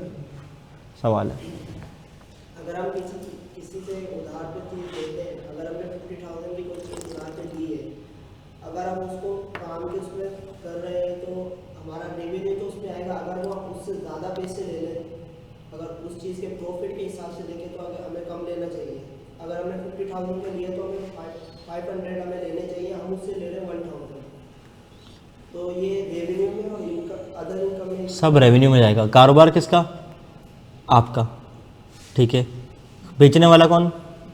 आप। खरीदने वाला कौन?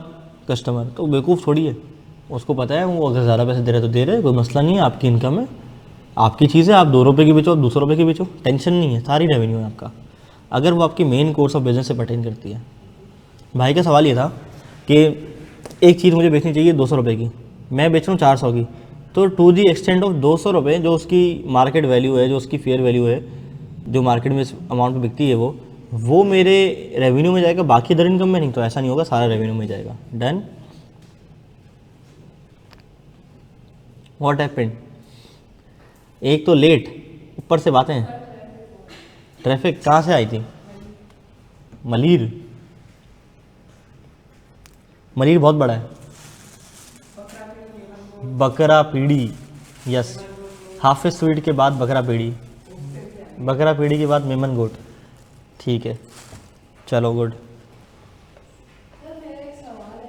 हाँ करो करो। जैसे आपने कहा कि कार जो है मशीनरी है, फॉर एग्जाम्पल वो एक एसेट है, सही है, लेकिन जब मुझे कार की ज़रूरत है तो ये अपने डेली लाइफ को गुजारने के लिए, अपनी आने जाने के लिए, तो वो कार कभी ऐसे नहीं रहेगी लायबिलिटी में। लायबिलिटी क्या होती है? Present obligation to transfer economic resource. मुझे गाड़ी किसी को देनी है क्या? मेरी अपनी है भाई। वो एक्सपेंस है, फ्यूल एक्सपेंस, उसको सही करने के लिए, धुलवाने के लिए सर्विस करानी पड़ती है, रिपेयर एंड मेंटेनेंस एक्सपेंस। बात समझ आ रही है? और सवाल किसी का? सवाल करो ना यार, केक खा रहा हूँ, सवाल करते रहो ताकि केक निकल जाए।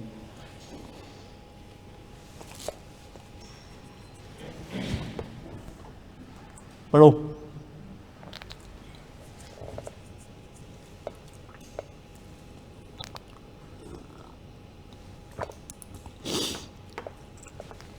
एक तो सर्दियों में उठने की मोटिवेशन वैसे ही जीरो होती है, बस जल्दी जल्दी में नाश्ता भी नहीं किया जाता। नाश्ता करके आते हो तुम लोग? हाँ सब करके आते हो। बोल भाई कड़क। कितने बजे उठते हो सुबह? फजर नहीं, 7 बजे कौन सी फजर होती है? 6:40 पे हो रही है हद। पढ़ो। 6 बजे का अलार्म लगा दें। क्या बात है। 8 बजे आने के लिए मुझे भी आना ज़रूरी है ना यहाँ पे।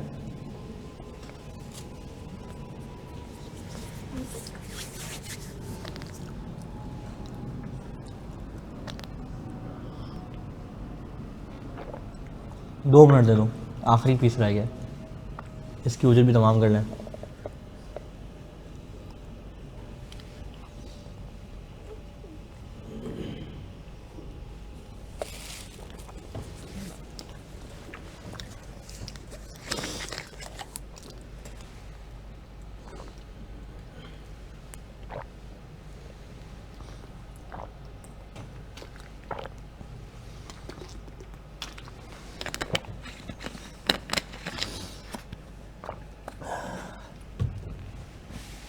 ओके, की पॉइंट्स पढ़ो।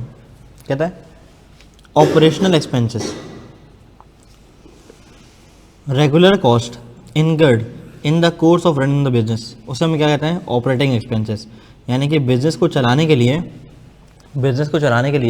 जो मैं एक्सपेंस इनकर कर रहा हूँ उसे मैं कहता हूँ ऑपरेशनल एक्सपेंस या ऑपरेटिंग एक्सपेंस। डन।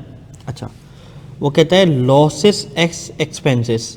कभी कभार तुम्हें कोई बिजनेस में नुकसान हो जाता है, वो तुमने जानकर एक्सपेंस इनकर नहीं किया होता बल्कि तुम्हारा नुकसान हो जाता है, तो वो भी तुम्हारा एक्सपेंस है। जैसे मेरे गोदाम में माल पड़ा हुआ था, मेरे गोदाम में बहुत सारे एसेट्स पड़े हुए थे, बहुत सारा स्टॉक पड़ा हुआ था, बहुत सारी इन्वेंट्री पड़ी हुई थी। सैलाबी रेला आया, पूरा वेयर हाउस ले उड़ा। तो ये जो मेरे सारे एसेट्स डिस्ट्रॉय हो गए, ये क्या हो गया? मेरा नुकसान। तो कहते हैं नुकसान भी तुम्हारे एक्सपेंस होते हैं। बात समझ आ रही है? अच्छा, आगे बोल रहे हैं losses like disposal of acids, ये भी मेरे नुकसान है। क्या मतलब? और damages cause by fire and flood.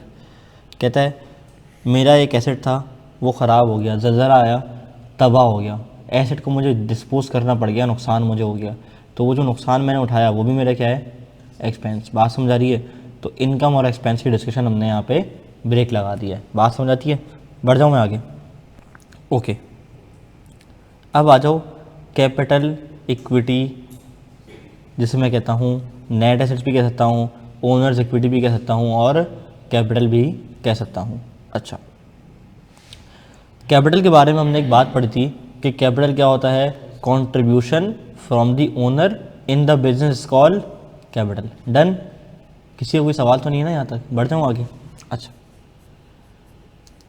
हमारा दिल चाह रहा था कि हम जाके ना देखें कि कैपिटल किसे कहते हैं, या इक्विटी किसे कहते हैं, या सरमाया किसे कहते हैं। तो हम चले गए दोबारा से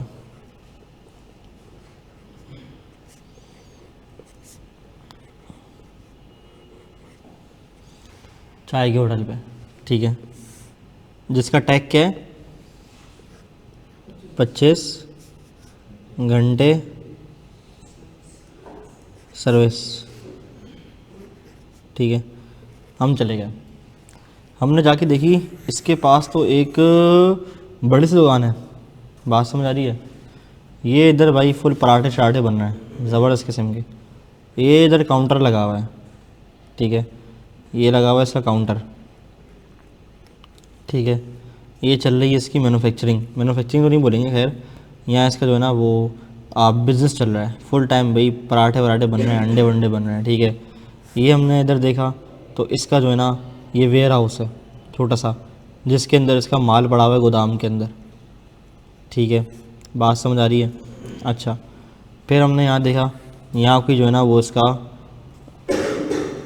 यहाँ जो है ना मज़ीद इसका कोई लेट से, अरे बन जा जालिम ना तड़पा, हाँ, ये इसका जो है ना वो स्टाफ बैठा हुआ है, और बाकी चीज़ें भी जो है ना इसकी पड़ी हुई हैं। यहाँ इसके पास ना एक फ़्रिज लगा हुआ है। बात समझ आ रही है? एक फ़्रिज लगा हुआ है, ये फ्रिज का दरवाज़ा है, ठीक है। तो हमने चाय के होटल पे जाके ना ये सब कुछ ऑब्ज़र्व करना शुरू कर दिया। अच्छा, अगर मैं चाय के होटल पे खड़ा हुआ, अब ये हूँ मैं जो कि अकाउंटिंग पढ़ने गया हूँ, और अकाउंटिंग के कॉन्सेप्ट को समझने के लिए, बिजनेस के कॉन्सेप्ट समझने के लिए खान के पास चला गया हूँ, ठीक है। और ये खड़ा हुआ बिज़नेस के अंदर कौन? खान। अब खान काम भी कर रहा है और मेरी सवालों के जवाबात को एंटरटेन करने की कोशिश भी कर रहा है। एक वक्त आया है खान का खोपड़ी घूम जाएगा, देखना। ये है कौन? खान। जैसे ही मैं गया तो मैंने काउंटर पे देखा, काउंटर के अंदर एक दराज थी। मैं दराज खोल के देखी खान से पूछ के ऑब्वियसली, तो इसके अंदर कुछ पैसे पड़े हुए थे, ठीक है। क्या पड़े हुए थे भाई? कुछ पैसे पड़े हुए थे, तकरीबन कोई जो है ना 60,000 रुपये का कैश पड़ा हुआ था, ठीक है। मैं वेयर हाउस में गया तो मुझे डिफरेंट तरह का माल नज़र आया, मुझे यहाँ पे स्टॉक नज़र आया या इन्वेंट्री नज़र आई, जिसमें आटा, चीनी, दूध, पत्ती, ये सारा सामान था, ठीक है। ये सामान लगभग मैंने पूछा कितने का होगा, उसने बोला 2.5 लाख रुपए तक का होगा सामान डाला हुआ मेरे पास। मैंने कहा अच्छा ठीक है। फिर मैंने फ्रिज देखा, फ्रिज के अंदर बहुत बड़ा फ्रिज था और बहुत सारे कोल्ड ड्रिंक्स और ये सब कुछ डले हुए थे। मतलब ये आइटम कितने के होंगे?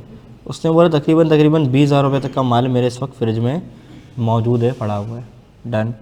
अच्छा, फिर मैंने बोला यार ये जो तवा रखा हुआ है, ये जिसके ऊपर आप पराठे बना रहे हो, ठीक है, और ये जो अंडा बनाने वाला सामान है, या ये जितनी भी आपके पास नाइफ्स हैं और दूसरी चीज़ें, दूसरे आलात हैं, ये जितने आपके पास इक्विपमेंट्स हैं, जितने आपके पास एसेट्स हैं, इसकी वैल्यू क्या होगी? उसने बोला यार हाँ मैंने वैल्यू लगवाई थी बेचने के लिए भी रिसेंटली, कि ज़रा होटल जैसे बिकते हैं ना पूरे सामान समेत। तो उसने बोला यार ये जो मेरे पास सारा सामान रखा हुआ है ना, इक्विपमेंट रखा हुआ है पराठे वराठे बनाने के लिए, ये सारा होगा कोई 2.5 लाख रुपये तक का, ठीक है। ये सारा होगा कोई 2.5 लाख रुपये तक का। बात समझ आ रही है? अच्छा, तो मैंने इसके पूरे बिज़नेस का जायज़ा लिया और सारे सामान देखे। अच्छा, सारे सामान देखने के बाद फिर मुझे याद आया यार ये तो कुर्सियाँ भी डली हुई हैं। कुर्सी नहीं है, बस है कुर्सी, समझ लो उसको आज से मेरे लिए, ठीक है। ये कुर्सी है और ये बहुत सारी कुर्सियाँ लगी हुई हैं ना, टेबल लगी हुई है, और हाँ ये प्लेट्स भी लगी हुई हैं जिस पे अंडे डलते हैं, ये प्लेटें रखी हुई हैं, ठीक है। अब ये बहुत सारी क्या है, एसेट्स रखे हुए हैं ना बिज़नेस के अंदर। अच्छा, तो उसने बोला भाई ये कुर्सियाँ, ये टेबल सब मिला मुलू के सारा जो माल है, मटेरियल है, वो 2.5 लाख रुपए का है, ठीक है। और इसके अलावा जो गोदाम में माल पड़ा हुआ है, वो जो वेयर हाउस में आपने देखा 2.5 लाख रुपए का, वो अलग है। फ्रिज के अंदर 20,000 रुपये का माल रखा हुआ है, काउंटर के अंदर 60,000 रुपये का माल पड़ा हुआ है। अच्छा, मैंने कहा यार ये सब आपका है? तो उसने क्या बोला, हमारा बाप का है, हमारा ही है। और अच्छा भाई, तो यार ये तो आपका सरमाया है सारा, ये सारे की सारी आपकी इक्विटी है। इक्विटी समझते हो क्या होता है? सरमाया। तो सारा का सारा आपका सरमाया है, सारी की सारी आपकी इक्विटी है। उसने बोला तुम पागल मागल हो क्या, ये सारा का सारा हमारा सरमाया नहीं है, सारा का सारा हमारा इक्विटी नहीं है। मैंने बोला नहीं यार, ये तो आपका होटल है, माशाल्लाह देखो 2.5 लाख रुपए का आपके पास ये वाला सामान पड़ा हुआ है, 60,000 रुपये का माल आपके काउंटर में रखा हुआ है, ये चेयर्स कुर्सियाँ मिला जुला के सारा 2.5 लाख बन रहा था। फिर वेयर हाउस के अंदर आटा, चीनी, दूध, पत्ती, सारा माल आपके पास रखा हुआ है, चीज़ रखी हुई है अंडे में डालने के लिए, 2.5 लाख रुपये का वो है। कोल्ड ड्रिंक्स वगैरह बेतार से रखी हुई है फ्रिज के अंदर, 20,000 रुपये का माल ये पड़ा हुआ है। तो ये कितना हो गया जरा कोई गिनेगा? 2.5, 5, 5 और 60, 5,60 और 5,80,000, ऐसे ही है, ऐसा ही है। तो मैंने कहा यार ये 5,80,000 रुपये का आपके पास सरमाया है, आपकी इक्विटी है। उसने बोला तुम्हारा हो गया दिमाग ख़राब, ये सरमाया नहीं है, ये कैपिटल नहीं है, ये इक्विटी नहीं है मेरी। मैंने बोला फिर? कहता है ये हमारा एसेट ज़रूर हो सकता है, ठीक है, लेकिन हमारा कैपिटल नहीं है। मैंने कहा क्या मतलब? कैपिटल तो वो होता है ना, ओनर ने तो बिजनेस के अंदर इन्वेस्ट किया, तो ये तो सारा आपने इन्वेस्ट किया हुआ है। तो ये 5,80,000, मैं तो यूँ समझ रहा था उसको जाके कि यार ये 5,80,000 रुपये का आपका एसेट्स भी है और कैपिटल भी है। ऐसा ही है ना, होना चाहिए ना बराबर। क्यों, क्या होता है capital? Investment from the owner in the business. मैंने जाके गिन लिया, मैंने बोला भाई 5,80,000 रुपये का आपका एसेट भी है, आपका कैपिटल भी, आप मानो? उसने बोला नहीं मानूंगा। मैंने बोला नहीं आप मानो। उसने बोला नहीं मानूंगा। मतलब क्यों? कहता है इसके लिए आपको जाना पड़ेगा बराबर में ARTT सरौदैती क्लास में जाओ, अकाउंटिंग पढ़ के आओ, फिर मैं आपको बताऊंगा। वो आ गया यहाँ पे हमारी क्लास में। अब हमारी क्लास में डिस्कशन हो रही है यहाँ से कंटिन्यू कि ये जो खान के होटल में 5,80,000 रुपये का माल डला हुआ है, क्या ये एसेट है या नहीं है? एसेट है। क्या ये कैपिटल भी है या नहीं है? हाँ, अब तक तो हमने यही पढ़ा था कि कैपिटल भी है। क्यों? क्योंकि investment by the owner in the business called capital. लेकिन खान ने मुझे क्या बताया? खान ने मुझे बताया कान में एक बात। कान में खान ने हमें ये बोला कि देखो मेरी बात सुनो, तुम्हें अपेरेंटली देखने से मेरे बिजनेस को ये लग रहा है कि ये सारा का सारा मेरा एसेट है, और हाँ है भी, लेकिन सारा का सारा मेरा कैपिटल नहीं है। मैंने कहा क्यों? कैपिटल क्यों नहीं है आपका? आपका इक्विटी क्यों नहीं है सारा का सारा? उसने बोला देखो मेरी बात सुनो, इक्विटी का मतलब होता है वो कुछ जो मैं सारी लायबिलिटीज़ को पे करने के बाद जो बचेगा ना, वो मेरा होता है। मैंने कहा क्या मतलब? कहता है जब भी किसी बिजनेस की आपने इक्विटी निकालनी हो ना, देखना हो ना बिजनेस के पास कुल सरमाया कितना है। वो कहते हैं ना मेरे पास कुल सरमाया इतना बचा हुआ है यार, मेरे पास कुल सरमाया ही इतना है। कुल सरमाया का मतलब क्या होता है? जो मेरा अपना है, जो मेरा अपना है। तो अगर मैं इस बिज़नेस का कुल सरमाया देखूँ ना, इस बिज़नेस के पास खुद का क्या है, तो देखना पड़ेगा क्या कोई ऐसी चीज़ तो नहीं है जिसको किसी को पे करनी है, कोई लायबिलिटी तो नहीं है। तो मैंने खान से पूछा अच्छा आप मुझे समझाओ। तो खान ने मुझे बताया कि भाई एसेट्स और इक्विटी में फ़र्क होता है। एसेट तो आपको नज़र आ रहे हैं, लेकिन ये मेरी इक्विटी नहीं है। क्यों? क्योंकि बहुत सारी ऐसी लायबिलिटीज़ हैं जो मुझे पे करनी है। मैंने कहा अच्छा कौन कौन सी लायबिलिटी? उसने बोला भाई ये तुम देख रहे हो, ये स्टाफ खड़ा हुआ है, ये सैलरी पर है, ये फ्री में नहीं रखा हुआ मैंने, तो मुझे इस स्टाफ की सैलरी पे करनी है। मैंने कहा वो कितनी? कहता भाई 30,000 रुपये सैलरी का है। अच्छा, कहता है वो तुमने वेयर हाउस में माल देखा रखा हुआ? मैंने हाँ 2.5 लाख रुपये का। कहता है मणा अब तक इसमें से हमने 2 लाख रुपये पे नहीं किया हुआ, तुम्हें पता है? बोला अच्छा लायबिलिटी है ना, अच्छा स्टाफ सैलरी पेबल ही है, लायबिलिटी ही है, मैंने पे नहीं करी है। और जो बाकी लायबिलिटीज़ हैं, इस ये वाली ये कितनी है? लेट से कितना? 2.5 लाख रुपये, मैंने ये पे अब तक नहीं किया हुआ। बात समझ आ रही है?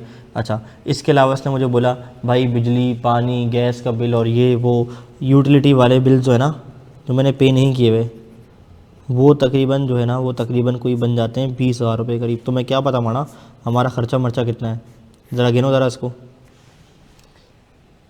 280 और 2 3 लाख। मैंने बोला अच्छा ये 3 लाख रुपए क्या है आपकी? खान ने बोला ये 3 लाख रुपए हमारा लायबिलिटी है। खान ने क्या बोला? हमारा 3 लाख रुपए क्या है? हमारा लायबिलिटी हमें पे करना है।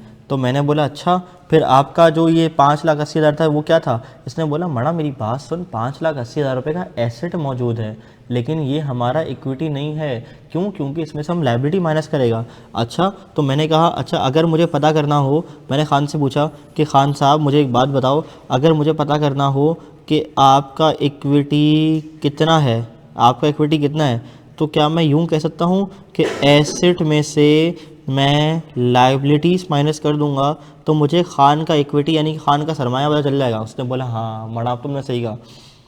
एसेट कितना था मणा? 5,80,000। लाइबिलिटी कितना था? 3 लाख। तो मुझे बताओ खान के बिज़नेस की जो इक्विटी है, खान के बिज़नेस की जो इक्विटी है वो कितनी है? 2,80,000। 2,80,000। बात समझ आ रही है? अच्छा, फिर मैंने खान से पूछा खान ये आपकी इक्विटी आ गई, मान लिया गुरु आपने सही कहा, ये आपकी इक्विटी आ गई है, डन। अच्छा मुझे एक बात बताओ कि क्या तुम्हारी इक्विटी ऐसी ही रहेगी? उसने बोला नहीं नहीं, ये मणा हमारा सरमाया बढ़ता रहता है, सरमाया कम होता रहता है, सरमाया आने जाने वाली चीज़ है, कभी बढ़ जाता है कभी कम हो जाता है। मैंने कहा अच्छा वो कैसे? उसने बोला मैं तुम्हें बताता हूँ। देखो उसने कहा कि बहुत सारे मैं काम ऐसे करता हूँ दिन में जिससे मेरा सरमाया बढ़ जाता है, बहुत सारे मैं काम ऐसे करता हूँ दिन में या पूरे साल में जिससे मेरा सरमाया कम हो जाता है। मैंने कहा कैसे? उसने बोला भाई देखो अभी तो साल ख़त्म हो गया ना, अभी हम साल में करेगा हिसाब किताब। साल में क्या करेगा? हिसाब किताब, ठीक है। साल में हिसाब किताब करने के बाद हम देखेगा हमने कितना प्रॉफिट कमाया, ठीक है, कितना प्रॉफिट कमाया यानी कि हमने कितना इनकम कमाया। जो भी खर्चा मर्चा निकालने के बाद हमने इनकम कमाया, मैं नेट इनकम की बात कर रहा हूँ। जो हमने प्रॉफिट कमाया लेट से वो पूरे साल में 30,000 रुपये का कमाया, तो इस प्रॉफिट से इसका सरमाया क्या हो जाएगा? बोलो बच्चों, बढ़ जाएगा। इसकी प्रॉफिट से क्या बढ़ जाएगी? इक्विटी बढ़ जाएगी, यानी कि इनकम से इक्विटी बढ़ती है, ऐसा ही है। अच्छा अगर इसको मैं थोड़ा सा और बाइफरकेट कर दूँ, अगर मैं इसको थोड़ा सा और ना तोड़ तोड़ के बताऊँ आपको। खान ने मुझे बोला अभी देखो अभी हम मज़ीद सेल करेगा, अभी हम मज़ीद सेल करेगा। तो मैंने बोला अच्छा सेल से क्या होगा? उसने बोला सेल करेगा हम कोई 50,000 रुपये का, तो सेल से इक्विटी क्या हो जाएगी? बढ़ जाएगी। उस सेल को करने के लिए कोई कॉस्ट ऑफ सेल्स भी तो करेगा ना, कॉस्ट ऑफ गुड्स सोल्ड भी तो होगा ना, कोई खर्चा मर्चा भी तो होगा ना, खर्चा मर्चा भी करेगा सेल को करने के लिए, वो उसका होगा 20,000 रुपये का। तो इसका प्रॉफिट कितना आएगा? 30,000 रुपये का। तो 30,000 रुपये से इसकी इक्विटी बढ़ जाएगी, यानी कि मैं यूँ कह सकता हूँ कि इनकम के होने से इक्विटी बढ़ती है, एक्सपेंस के होने से इक्विटी कम होती है। नेट रिजल्ट क्या आ रहा है? 30,000 की जो मेरा बोलो बोलो बोलो बोलो जो मेरा प्रॉफिट आया, जो मेरी इनकम आई, इससे मेरी इक्विटी बढ़ गई, इससे सरमाया बढ़ गया। मैंने कहा अच्छा खान अगर आपको घर से कॉल आया कि आते हुए 5 किलो आटा ले आना और दुकानें बंद हो सारी, तो आप क्या करोगे? उसने बोला माना इतना बड़ा वेयर हाउस हमने क्यों रखा है, यहाँ से एक आटे का बोरी उठाएगा और हम अपने घर ले जाएगा। मैंने बोला अच्छा आटे की बोरी आप घर ले जाओगे, इसका मतलब आप ड्राइंग करोगे? तो यार जब आप ड्राइंग करोगे तो ये तो आपके बिजनेस का एक्सपेंस हो गया, खर्चा हो गया। उसने बोला इतना मारेगा ना, अभी तो मैं बताया था कि ड्राइंग बिजनेस का खर्चा नहीं होता, ड्राइंग ड्राइंग होती है। ड्राइंग का मतलब होता है सरमाए में कमी आ जाना, सरमाए में कमी आ जाना। तो ड्राइंग अगर खान ने कर दी 15,000 रुपये की, तो ड्राइंग से इक्विटी क्या हो गई बच्चों? कम हो गई। अब अपने पास रूल्स लिख लो कि इनकम के आने से इक्विटी बढ़ जाती है, इनकम के कम होने से यानी कि एक्सपेंस के आने से इक्विटी कम हो जाती है। और अगर कोई ड्राइंग कर ले तो ड्राइंग एक्सपेंस नहीं है। बोलो मुझसे, repeat after me, drawing is not an expense, drawing is not an expense. बोलो ड्राइंग एक्सपेंस नहीं होती, ड्राइंग एक्सपेंस नहीं होती, drawing is a reduction in equity, drawing is a reduction in equity. बात समझ आ रही है? क्लियर है? तो ये पूरा खाका जो मैंने समझाया ना, इतनी जो मैंने लंबी कहानी सुनाई है, ये क्यों सुनाई है? ताकि आओ ज़रा पीछे वाले पेज पे, पहले इनकम पे आ जाओ, इनकम पे आ जाओ। कहता है एन इंक्रीज इन एसेट और डिक्रीज इन लायबिलिटी, जिससे मेरी इक्विटी बढ़ती है। इनकम के आने से खान की इक्विटी बढ़ रही है। आ जाओ। Expense arise from decrease in asset और increase in liability resulting in a decrease in equity. जब खान खर्चा कर रहा है, एक्सपेंस कर रहा है, तो उसकी इक्विटी क्या हो रही थी? कम हो रही थी। ज़बरदस्त। आओ, ये सारा कुछ हमने ज़बरदस्त पढ़ लिया है। आओ अब हम इक्विटी की एग्जाम्पल पढ़ेंगे, डेफिनेशन पढ़ेंगे, खल्ली वल्ली क्लास खत्म। आ जाओ, बिस्मिल्लाह। इक्विटी रिप्रेजेंट्स ओनर का क्लेम, इक्विटी, अब देखो मैं ट्रांसलेट कर रहा हूँ ना, इक्विटी रिप्रेजेंट करती है उस खान का क्लेम उसके एसेट्स पे जब उसने सारी लाइबिलिटीज़ माइनस कर ली थी। बात समझ आ रही है या नहीं आ रही? ये समझानी पड़ेगी, बोलो बोलो, समझ आ रही है? पुलिस बुलानी पड़ेगी समझाने के लिए, समझ आ रही है? क्लियर है? पक्की बात है? क्या बात है, वाह क्या बात है। ओके, कहता है अगर मुझे इक्विटी निकालनी है उसका फॉर्मूला तो बताए कोई। मैंने बोला हम बताएंगे, हमें सब आता है, हम एक्सपर्ट हैं। इक्विटी का मतलब होता है एसेट्स माइनस लायबिलिटी। डन, चलो शाबाश। ओके, कहता है की कैरेक्टरिस्टिक ऑफ इक्विटी, इनकम के आने से इक्विटी बढ़ती है, जब बिजनेस में कैपिटल आता है उससे भी इक्विटी, जब बिजनेस में कैपिटल आता है उससे भी इक्विटी बढ़ती है। डिक्रीज इन इक्विटी, एक्सपेंस के होने से इक्विटी बढ़ती है, और जब कोई बंदा ड्राइंग करता है, ओनर ड्राइंग करता है, तो उससे भी इक्विटी कम होती है। Equity is also known as owner का सरमाया, खान साहब का सरमाया, यानी कि अकाउंटिंग में इसको मैं नेट एसेट्स भी कह सकता हूँ। नेट का मतलब क्या होता है? Net profit, net assets. Asset में से जब लायबिलिटी माइनस कर दे रहा हूँ ना, तो जितने नेट एसेट्स बच गए ना, जितने एसेट्स बच गए उसे मैं क्या कहता हूँ? Net assets. Done, example of equity. आओ ज़रा शाबाश ये देख लो, चलो शाबाश। एग्जाम्पल नंबर 1 पढ़ो, फिर मैं रीड करता हूँ आपके साथ।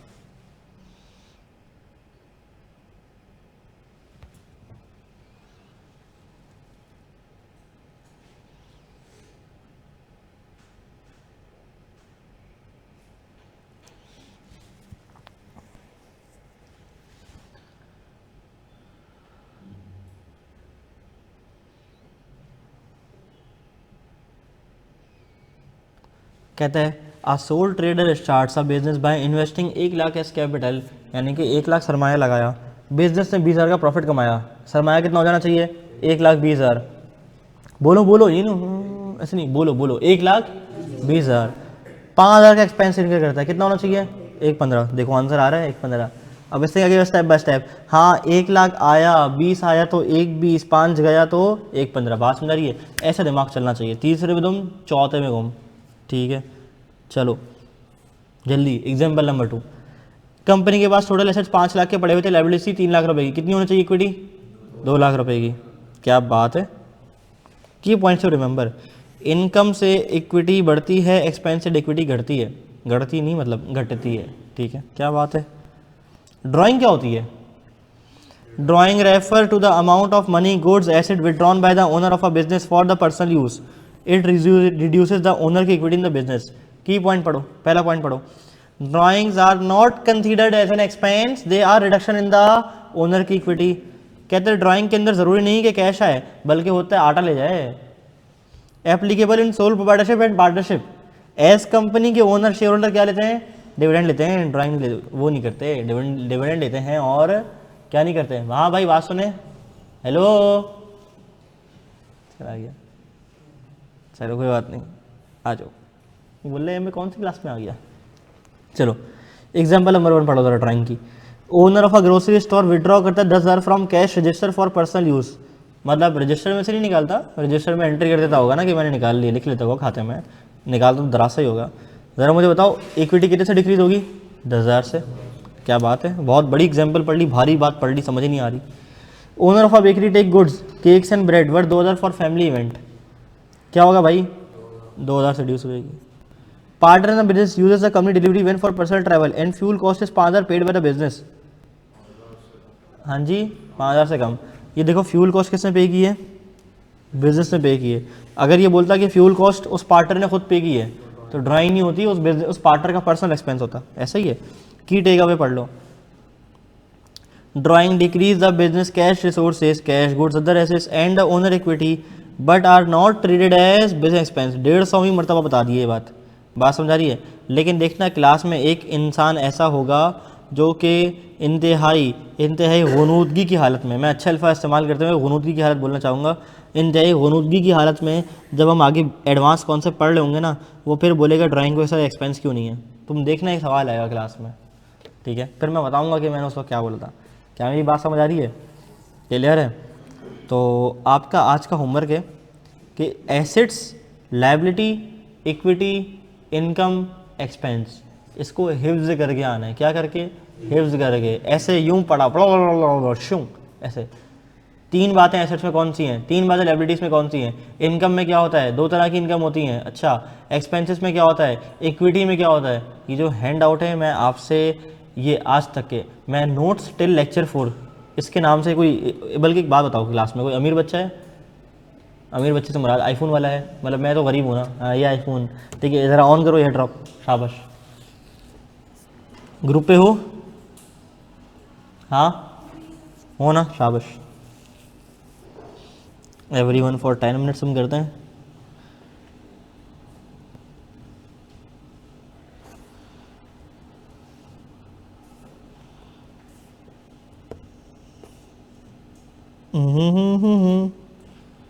एक्सपोर्ट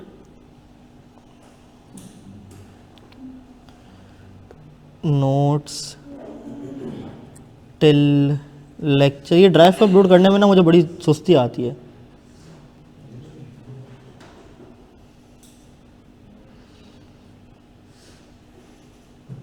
रिवाइज कर लोगे ना घर से पक्का?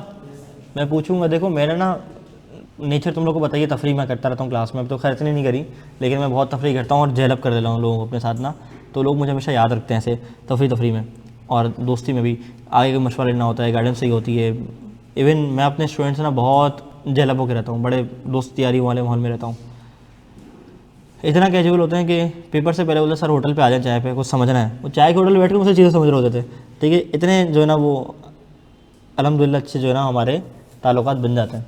तो इन ताल्लुकात को बनाने के लिए, आईफोन नाम है, इन ताल्लुकात को बनाने के लिए ना और इन इन्वायरमेंट को मेंटेन करने के लिए बस मेरी एक ही इल्तिजा होती है कि पढ़ो। पढ़ने वाले बच्चे होते हैं ना, मज़ा आता है, यकीन करो उच्चास आती है। लास्ट मैं 25 बैच गुजरा है, बहुत ज़बरदस्त बैच था। नवंबर 25 का बैच 2 देखा मैंने, वो बहुत ज़बरदस्त था। जनवरी बैच है अभी, जिनके पेपर होने वाले हैं, बड़े अच्छे बच्चे यार, इज़्ज़त करते हैं, सलाम दुआ करते हैं, हंसी मजाक करते हैं। अभी मार्च वालों को जो है ना वो बिरयानी खिलाई थी, ठीक है, तो तुम लोग को भी खिलाएंगे, टेंशन नहीं है। लेकिन बशर्ते, लेकिन मार्च वाले रडार पर हैं आजकल मेरे ना, वो पढ़ते नहीं है ना, तो सॉफ्टवेयर अपडेट होता रहता है। तो मैं बोलता हूँ क्लास में हर तफरी करो, जुगते लगाओ, मुझे भी मज़ा आता है। लेकिन जुगतों के बगैर ना मज़ा नहीं आता मुझे क्लास में ना, तफरी चलती रहती है। लेकिन पढ़ के दो, काम करके दो। अगर बोलो ना होमवर्क करो तो करो। सबसे ज़्यादा गुस्सा जब आता है जब आपस में बातें चली होती ना और काम नहीं किया होता। बोलता हूँ यार बातें क्यों कर रहे हो आप? बातें नहीं करनी क्लास में आपस में, बातें क्लास से बाहर, क्योंकि लेक्चर के अंदर आपने लेक्चर को फोकस करना है, नोट्स बनाना है। बात समझ आ रही है? तो ये जो मैंने आज क्लास में पढ़ा दी ना लेक्चर नंबर 4 तक, कोशिश आपने ये करनी है कि आपके रजिस्टर पे लिखा हुआ हो अपनी ज़बान में, क्योंकि जब आप एग्ज़ाम के लिए रिवाइज़ कर रहे होते हो तो आपका सबसे बेहतरीन दोस्त, सबसे बेहतरीन खलील, सबसे बेहतरीन रफ़ीक, सबसे बेहतरीन साथी कौन होता है? आपका रजिस्टर होता है, जिससे आप रिवाइज़ करते हो। बात समझ आ रही है? तो क्या नाम था, भूल गया नाम, फ़िज़ा बेटा, ये आपने ग्रुप पे शेयर कर देना है, notes till lecture number 4 WhatsApp group पे शेयर कर दो, ठीक है। इसी अपनेपन के साथ साथ कि अपना बहुत सारा ख्याल रखिएगा, दवाइयाँ हिला के वक्त पे देते रहिएगा। इंशाअल्लाह ताला अगली क्लास में मुलाकात होती है। अस्सलामु अलैकुम वरहमतुल्लाह।